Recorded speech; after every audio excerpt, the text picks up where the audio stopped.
안녕하십니까. 돈 안 들이고 건강해지는 통찰의학 성형외과 김찬입니다. 반갑습니다. 오늘 주제는 피부 시리즈 중에서 체간 부위 쪽에 얘기를 드릴 건데요. 대부분 이제 체간 부위는 흉터가 많이 있습니다. 그래서 이제 흉터 부분을 이제 예를 들어서 맹장염의 어떤 흉터, 그리고 가슴 쪽에 흉터가 있다든지 제왕절개의 흉터, 이제 간 이식한다고 배 전체 흉터, 여러 가지 흉터들이 많이 생기죠. 이런 피부에 생긴 흉터는 영원히 없어지지 않고 남아있게 되는데, 그러다 보니까 특히 수술하신 분, 미용 수술하신 분들이 흉터에 대해서 더욱더 신경 써 하죠. 근데 이 흉터가 어떤 경우는 뿔룩 튀어나오기도 하고, 어떤 경우는 꺼지기도 하고, 또 어떤 경우는 뻘겋게 오래 가기도 하고 착색이 되기도 합니다. 왜 이런 일이 생길까? 왜 흉터가 이렇게 빨갛고 튀어나오는지 정확하게 설명 듣지 않고 그러면은 많이 답답하기 때문에 이 자리를 빌어서 한번 설명드릴까 싶습니다. 먼저 흉터를 알려면 피부가 뭔지를 알아야 됩니다. 이 피부는 5개 층으로 되어 있죠. 표피가 5층으로 되어 있고, 그리고 진피, 그리고 피하 지방, 이런 식으로 되어 있습니다. 특히 진피에 있는 콜라겐 성분이 대부분의 피부의 주 성분을 이루고요. 우리가 콜라겐이라고 많이 들어보셨을 겁니다. 이 콜라겐 성분이 우리 몸에 있는 가장 많은 프로테인, 단백질의 성분이다 라고 이해하시면 되겠죠. 그리고 이 콜라겐이 가장 많은 결합 조직 중에 구성 성분이다 라고 이해하시면 됩니다. 이 콜라겐은 아미노산이 서로 붙어 가지고 세 줄을 만들고 그게 꼬여 있습니다. 그래서 트리플 헬릭스라고도 얘기를 합니다. 그렇게 되어야지 텐사일 스트렝스, 그러니까 이제 장력, 이렇게 당기는 힘에 강하다는 거죠. 그래서 피부를 아무리 잡아당겨도 끊어지지 않는 이유가 이 콜라겐의 장력 힘에 의한 거다라고 이해하시면 되는데요. 이 콜라겐이 각막이나 혈관이나 신경, 뼈, 척추의 디스크 등 우리 몸의 중요한 단백질의 구성 성분이다라고 이해하시면 됩니다. 이 중요한 콜라겐은 누가 만드냐면은 섬유아세포, 파이브로블라스트가 만들게 되고요. 파이브로블라스트와 파이브로사이트, 그러니까 섬유아세포와 섬유세포가 있는데, 파이브로블라스트가 실제 섬유, 콜라겐을 내고 합성을 하고, 또 섬유와 섬유 사이에 기질을 합성을 합니다. 그래서 그라운드 서브스턴스라고 하기도 하고 익스트라셀룰러 매트릭스, 세포의 기질이라고 하기도 하죠. 쉽게 생각하시면 이제 삼배틀로 삼배를 짜고 그 삼배에 시멘트를 붙여서 좀 더 구조적 강도를 더 높였다라고 이해하시면 되겠죠. 그래서 섬유화세포가 피부의 강도라든지 탄성을 만들어낸다, 이렇게 이해하시면 됩니다. 저번에 말씀드린 골다공증 영상에서 제가 오스테오블라스트는 골 기질을 만든다고 말씀드렸죠. 그리고 오스테오이드를 생성한다고 말씀드렸습니다. 그런 것처럼 파이브로블라스트가 콜라겐 파이버와 피부의 그 기질을 만들어낸다, 이렇게 이해하시면 되고요. 저번에 오스테오사이트가 그 본 리모델링을 한다고 그랬죠. 그래서 뼈가 흡수되고 생성되는 걸 조절한다고 얘기 드렸다시피, 마찬가지로 파이브로사이트는 만들어져 있는 ECM과 파이버의 티슈 리모델링을 관장한다, 이렇게 이해하시면 되겠습니다. 그러면 피부가 잘 늘어나는 사람이 있죠. 그걸 루즈 커넥티브 티슈, 느슨한 결합 조직이라고 하는데, 파이버는 적고, 그리고 세포의 기질은 많을 때, 그리고 그 덴스 커넥티브 티슈, 좀 탄탄한 결합 조직은 파이버는 많고 세포의 기질은 적다. 그래서 파이버의 양에 따라서 어느 만큼 느슨하냐 안 느슨하냐가 이제 정해질 수 있습니다. 그리고 이 콜라겐 파이버는 그 일라스틱 파이버, 탄성 섬유와 레티큘러 파이버, 망상 섬유가 있는데요. 보통은 피부가 잘 늘어나는 것은 일라스틱 파이버인데, 조직이 손상이 되면, 그러니까 우리가 절개를 한다든지 수술한다, 그러면 레티큘러 파이버로 되어서 아주 촘촘하게 되어서 잘 늘어나지 않습니다. 그리고 콜라겐 합성을 할 때 비타민 C가 조효소로 들어가서 작동을 하기 때문에 비타민 C가 많이 부족한 사람들은 합성이 잘 되지가 않죠. 그래서 부신피로 증후군이 있는 사람들이 보통 비타민 C가 부족한 경우가 많습니다. 이런 경우는 비타민 C를 미리 보충해서 수술 들어간 게 좋겠다. 그래야지 단백질 합성하는데 반드시 필요한 조효소이기 때문에 비타민 C가 부족하면 잇몸이 잘 안 낫는다, 이런 얘기를 많이 들어보셨을 겁니다. 그게 이제 비타민 C가 직접 합성을 하는 건 아니지만 조효소로 도움을 주기 때문에 이런 여러 가지 그 비타민 C와 호르몬의 구성 성분이 얼마나 중요한가, 이제 이런 얘기를 드렸습니다. 이제 피부에 대해서 말씀을 드렸으니까 이 피부에 우리 수술할 때 절개를 가한다 했었을 때 어떤 상처의 회복 과정을 겪느냐를 이해를 하시면 흉터가 생기는 이유를 아시겠죠. 처음에는 수술을 한다고 그 조직에 절개를 하면 동맥과 정맥에 피가 나죠. 그러면은 우리 몸 안에서도 지혈 과정을 첫 번째로 겪게 됩니다. 그래서 동맥과 정맥의 응고 시스템을 이용해서 지혈이 되겠죠. 두 번째는 인플라메이션, 염증이 생기게 되는데요. 이 염증이 생기는 것은 림프의 백혈구라든지 당구세포라든지 모여서 조직 주위에 있는 부스러기들을 탐식하게 되겠죠. 그런데 이 과정에서 우리 몸이 깨끗한 사람들은 인플라메이션 스테이지가 굉장히 짧게 끝납니다. 인플라메이션은 염증 세포가 림프에서 이제 나타나는 거죠. 이 과정에서 이제 림프가 오염된 사람들은 염증성 단계가 훨씬 더 길어집니다. 이런 림프 오염이 있는, 예를 들어서 비염이 있다든지 냉이 있다든지 아니면 설사를 좀 오래 한다, 아니면 귀에 이명이 있다, 당뇨가 있다든지 갑상선 항진증이 있다, 이런 분들은 그 염증성 단계가 훨씬 길어지게 되면서 포스트 인플라마토리 하이퍼피그멘테이션, 결국은 그 너무 염증성 단계가 오래 가다 보니까 티슈가 형성이 돼야 되는데 멜라닌이 깨져 있어서 멜라닌이 과형성이 됩니다. 그러면서 착색 과정이 일어나게 되겠죠. 그래서 염증성 단계가 많으냐 적으냐에 따라서 착색이 많아지냐 적어지냐의 문제가 생긴다는 거죠. 그래서 내가 좀 착색이 오래 간다, 색깔이 오랫동안 붉어져 있다 하면은 내 몸에 림프 오염이 되어 있는지를 체크를 해보시면 됩니다. 림프 오염은 단 음식을 좋아한다든지 가공 탄수화물을 좋아한다면은 림프 오염이 돼 있을 가능성이 많고, 그렇다면은 다른 사람보다 착색에 대한 부분이 좀 더 오래 갈 수 있다라고 이해하시면 되겠죠. 세 번째 상처 회복의 단계는 셀 프롤리퍼레이션이라고 해서 세포 증식기인데요. 이 세포 증식기는 세포가 분열해서 티슈를 합성해 가지고 꿰맨 이 자리에 서로 붙도록 만드는 거죠. 이 단백질 합성되는 이 과정에 5가지 호르몬이 관여됩니다. 처음에는 단백질 합성을 방해를 하는 인자를 제거하는 것이 남성 호르몬이고요.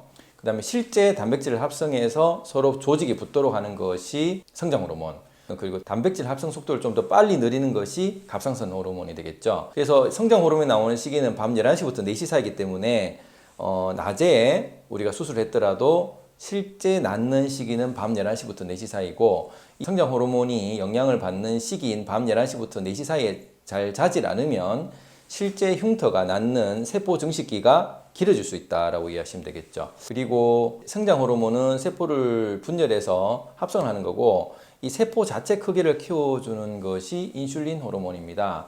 그래서 인슐린 호르몬이 세포를 키워주기 때문에 인슐린이 몸에 많다, 예를 들어서 단 음식을 좋아한다, 당뇨가 있다, 아니면 당뇨전 인슐린 저항성이 있다, 이런 분들은 똑같이 절개를 하더라도 인슐린의 영향을 받아서 세포 자체가 커지기 때문에 다른 분들에 비해서 비유성 반응이 생길 가능성이 있다, 이렇게 이해하시면 되겠고요. 또 갑상선 호르몬의 영향이 적은, 예를 들어서 갑상선 저하증이 있다 그러면은 세포의 합성 속도 자체가 느려지는 거죠. 이게 낫는 시기가, 배 같은 경우는 한 열흘 만에 낫는다면 이게 2주 이상 걸린다는 게 이제 갑상선 호르몬 그 영향이 있다라고 이해하시면 됩니다. 그리고 마지막에 피부가 단백질 합성돼 가지고 마무리 단계에 여성 호르몬이 마무리를 해서 상피화가 다 이루어진다라고 이해하시면 되겠죠. 그리고 상처 회복의 네 번째 단계는 티슈 리모델링 단계입니다. 아까 전까지 세포 증식기에는 파이브로블라스트, 섬유아세포가 작동을 했다면 마지막 단계에서는 파이브로사이트가 작동을 하게 되겠죠. 예를 들어서 파이브로사이트는 이런 역할을 한다고 보시면 되겠습니다. 어떤 점을 제거를 했는데 당겨 집었습니다. 그러면 이 긴장이 되겠죠. 긴장이 되면 중간이 약간 늘어나 줘야 되는 겁니다. 이런 저항력을 서로 계산해서 섬유세포가 좀 더 증식이 되도록 하는 것이 파이브로사이트의 역할이 되겠죠. 처음에 잘랐던 그 살이 쭈글쭈글하게 돼 있는데 나중에 다 펴져 가지고 괜찮아지는, 이거는 결국 파이브로사이트, 티슈 리모델링에서 단계에서 한다라고 이해하시면 됩니다. 4가지 단계를 얘기 드렸죠. 첫 번째는 지혈 단계, 이건 동맥 정맥에 관여된 거고요. 두 번째는 염증 단계, 이건 림프에 관여된 거고, 이 림프가 오염될수록 착색이 될 수 있다. 그리고 염증성 단계가 많아지면 착색이 많이 된다. 그래서 림프 오염과 연관이 있다고 얘기 드렸고요. 세 번째 단계는 세포 증식기, 이거는 5가지 호르몬과 연관이 있고 특히 세포가 이제 많이 튀어나온 부분들은 인슐린과 연관이 있다고 말씀드렸습니다. 네 번째는 티슈 리모델링, 파이브로사이트, 섬유세포와 관계 있다고 말씀드렸죠. 근데 이 세 번째에 파이브로블라스트를 또 자극하는 게 있습니다. 실제 세포가 자체가 커진 게 인슐린의 영향이 있다면 과정시 가도록 하는 것이 림프 내에 있는 T셀과 B셀 안에 있는 TGF-베타1이 그 섬유아세포의 증식을 자극을 할 수 있겠죠. 그러면 T셀과 B셀이 많아지는 상황이 TGF-베타1이 이제 분비가 많이 될 거고, 그러면은 염증성 단계에서 훨씬 더 파이브로블라스트의 증식을 과하게 할 수 있는 영향이 있을 수 있겠습니다. 그러면 T셀과 B셀이 많아지는 거는 어떤 경우냐면은 림프 오염 아니면 림프 누수가 된 경우, 결국은 저번 영상에서 얘기 드렸다시피 림프 안쪽에 찌꺼기가 많아서 터진 경우, 예를 들면 자가면역 질환이 대표적인 얘기가 되겠습니다. 그래서 자가면역 질환이 있는 아토피라든지 아니면 일형 당뇨 아니면 갑상선 항진증, 이런 그 자가면역 질환이 있는 사람들은 다른 분들에 비해서 비유성 반응, 흉터가 좀 더 튀어나올 가능성이 많거나 아니면 거꾸로 구축이 될 가능성이 있다는 것이죠. 그리고 TGF-베타1이 자극을 받을 수 있는 상태는 레닌 안지오텐신 시스템이 작동을 할 때라는 겁니다. 저번 영상에서 보여드렸는데 레닌은 신장에서 분비가 되는데 혈액순환이 떨어지면 간에서 안지오텐신 1이 합성이 되고 혈관 내피세포에서 안지오텐신 2가 합성이 되면서 강력한 혈관 수축이 일어나죠. 결국은 우리 몸에 수분이 떨어지면 혈관이 수축이 일어나면서 혈압을 다시 올리는 기전이 생깁니다. 이 안지오텐신 2가 TGF-베타1을 일으키게 됩니다. 거꾸로 말하면 혈액순환이 잘 안 되는 곳에 TGF-베타1이 분비가 되어서 파이브로블라스트의 증식을 일으킬 수 있다. 그래서 내 몸에 피가 잘 안 간다, 윗몸 일으키기나 푸시업을 잘 못하는 어떤 여성분이 가슴 쪽에 절개를 한다면은 다른 분들보다 혈액순환이 잘 안 가기 때문에 흉터가 생길 가능성이 좀 더 있다고 이해하시면 되겠죠. 그래서 이런 경우는 혈액순환을 미리 좀 해주는 게 좋겠다. 결국은 동맥은 피가 덜 가고 림프는 오염이 많아서 막혀 있다. 이런 이 상황이